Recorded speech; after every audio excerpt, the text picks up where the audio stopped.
If your cucumbers are disappearing before your eyes and your squash plants look like something has been eating them alive every single night, I need you to stop whatever you are doing right now and watch this video to the very end. Because what I am about to show you today is something most gardeners never think to reach for. It is sitting somewhere in your home right now. It costs almost nothing.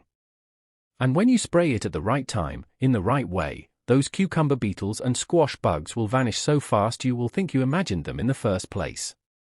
Now, before I show you exactly what it is and how to use it, I want you to ask yourself something. Have you ever sprayed something on your plants, waited days, checked every morning, and those bugs were still there like they paid rent? If that sounds familiar, then stay with me, because today we are changing that story completely. Welcome, welcome, welcome. Whether you are brand new to this channel or you have been gardening right along with us for a while now, I am so glad you are here today. This is Evergreen Garden Tips, the place where we make gardening simple, affordable, and truly enjoyable for every gardener over 60 who just wants their garden to thrive without all the fuss and without spending a fortune. If this is your first time joining us, we talk about real solutions for real gardens. No complicated chemicals, no expensive equipment, just honest practical tips that actually work. I think you're going to love it here. Now here is what I need from you before we go any further. If you have ever lost a cucumber plant or a squash vine to bugs and wished you had known sooner what to do, go ahead and hit that like button right now. It truly helps more gardeners just like you find this channel.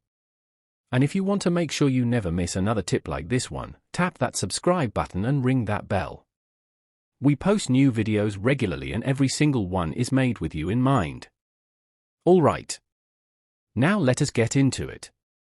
Because those bugs are not going to wait and neither should we. Now I want you to picture this with me for a moment. It is early morning. The sun is just coming up. You walk out to your garden with your coffee in hand, feeling good, feeling hopeful. And then you look down at your cucumber vines or your squash plants and your heart just sinks. The leaves have holes in them. The edges are turning yellow. And if you look closely, really closely, you can see them. Those little beetles with the spotted or striped backs, crawling around like they own the place. And those squash bugs, hiding underneath the leaves in clusters, sucking the life right out of your plants. Most gardeners at that point run straight to the garden store and spend good money on something that sometimes works and sometimes does not. But today, I am going to show you a different way. A smarter way. And the funny thing is, the moment I tell you what it is, you are going to say, I already have that at home. Section 1. Know your enemy before you spray anything. Now before we talk about the spray, I want to make sure we are looking at the right bugs. Because not every bug in your garden is a bad one. Some of them are actually your best friends out there. The cucumber beetle is usually one of two types. You have the striped cucumber beetle, which has a yellow body with 3 black stripes running down its back. And then you have the spotted cucumber beetle, which looks similar but has black spots instead of stripes. Both of them are destructive. They chew on your leaves, they damage your roots, and the really dangerous thing about them is that they carry a disease called bacterial wilt. Once a plant gets bacterial wilt from a beetle bite, that plant usually cannot be saved. So stopping the beetle early is everything. Now the squash bug is a different creature entirely. It is bigger, flatter, and brownish-gray in color. It likes to hide. You will usually find it tucked underneath leaves or down near the base of the stem where it is dark and cool. Squash bugs suck the sap out of your plants and release a toxin as they feed. That toxin causes the leaves to wilt, turn brown, and eventually die. And here is the sneaky part. By the time you see the damage on top of the leaf, the bugs have already been working underneath for days. So the first thing I want you to do before you even reach for a spray bottle is to go out to your garden and flip those leaves over. Look at the underside. If you see small bronze or copper-colored eggs arranged in neat little rows, those are squash bug eggs. Remove them immediately.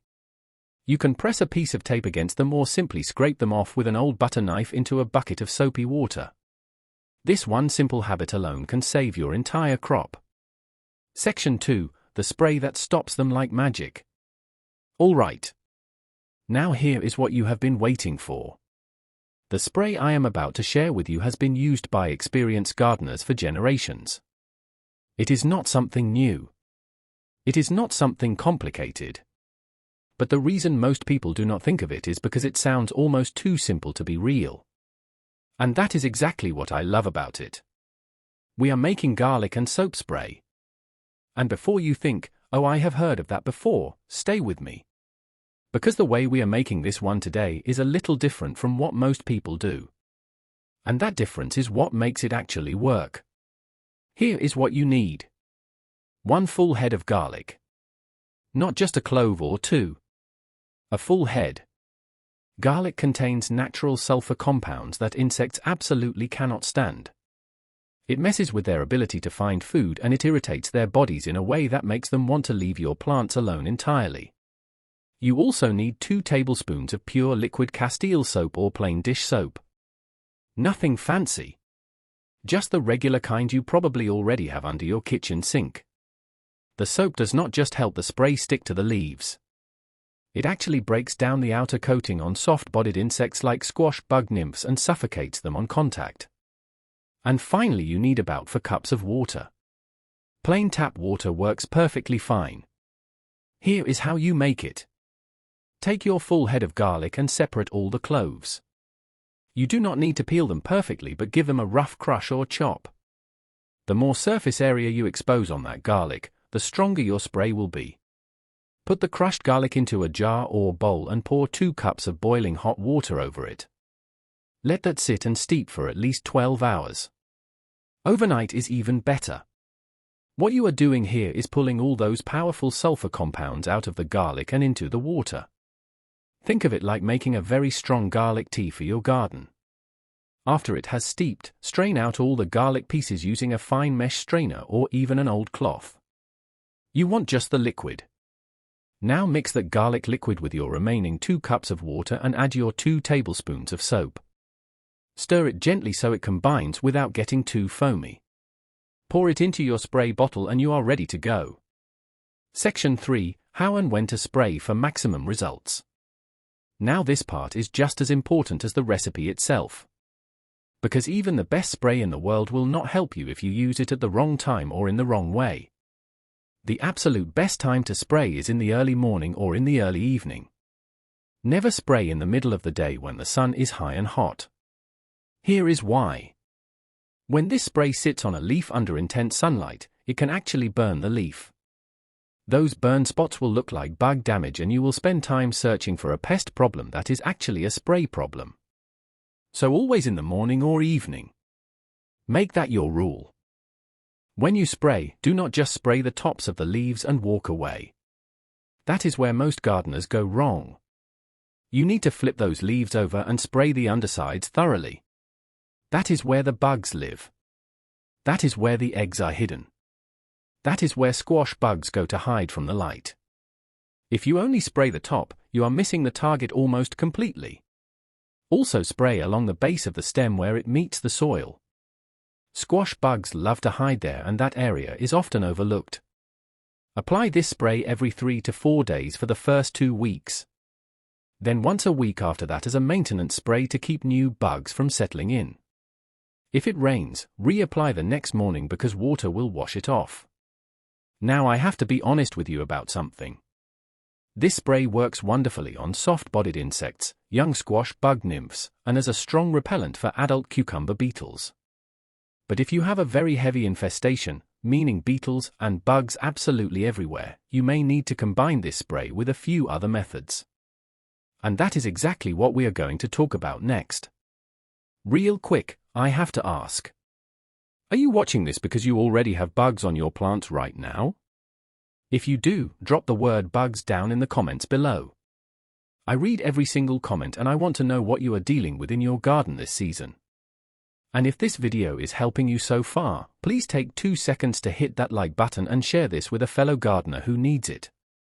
Sharing this video is truly one of the kindest things you can do for someone who is struggling with their garden right now.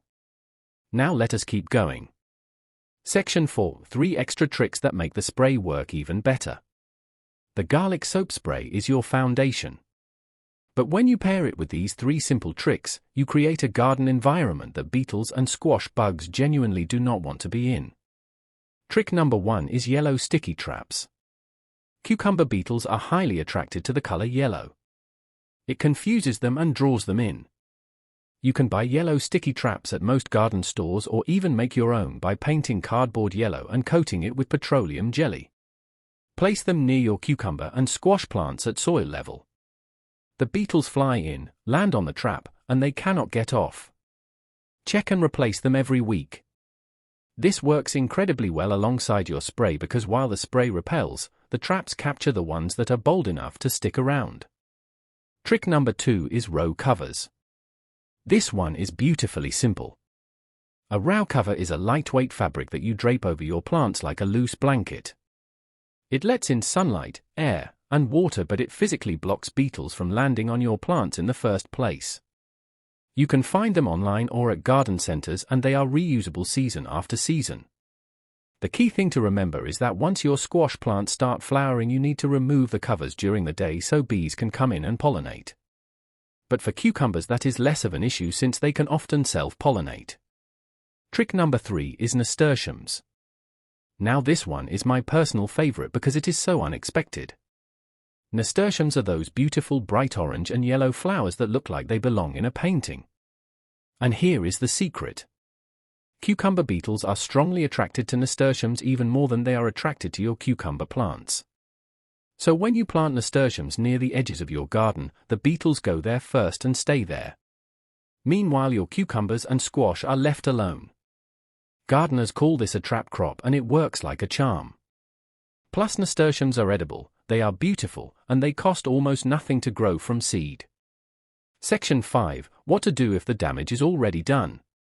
Maybe you are watching this and your plants are already struggling. Maybe the leaves are already wilting or turning crispy at the edges.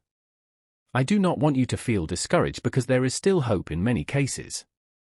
First, check whether the plant is wilting because of squash bugs or because of bacterial wilt from cucumber beetles.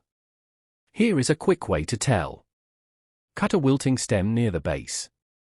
If you see a sticky thread-like substance stretching between the cut pieces when you slowly pull them apart, that is bacterial wilt, and unfortunately that plant will not recover.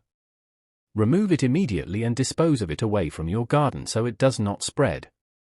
But if the stem looks clean inside with no sticky thread, your plant is wilting from squash bug damage and it can still be saved.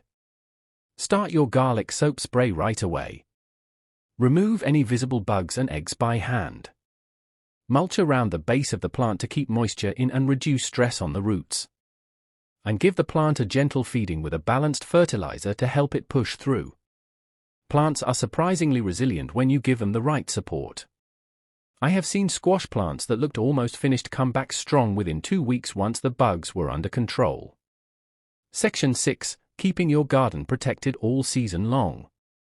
Now I want to talk about prevention because the best battle is the one you never have to fight. Cucumber beetles overwinter in the soil and in plant debris. So at the end of every growing season, clear out your old plant material completely.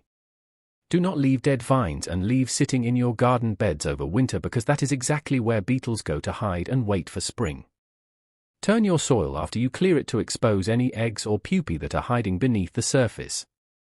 Birds will come and take care of a lot of them naturally. In the spring, start your garlic spray early. Do not wait until you see bugs. Begin spraying as soon as your seedlings go into the ground.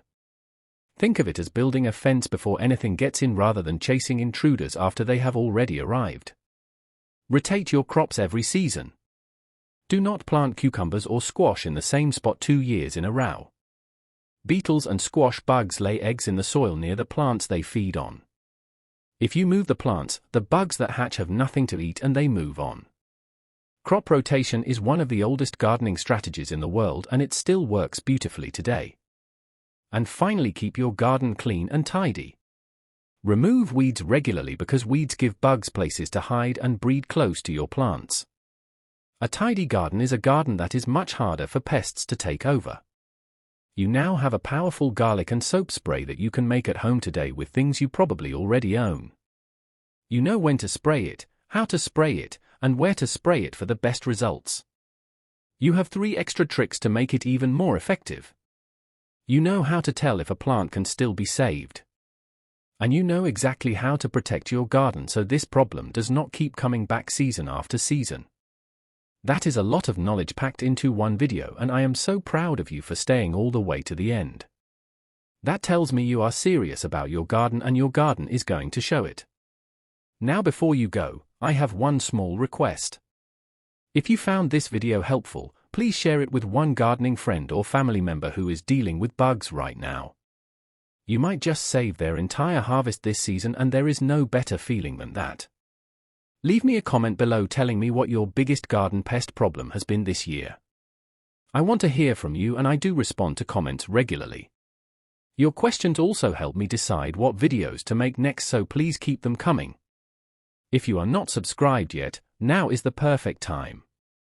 Click that subscribe button and join our growing community of gardeners who are proving every single day that a beautiful, thriving garden does not have to cost a fortune or break your body to maintain. Until next time, keep your hands in the soil, your heart in the garden, and remember, nature always gives us what we need. We just have to know where to look. Take care and happy gardening.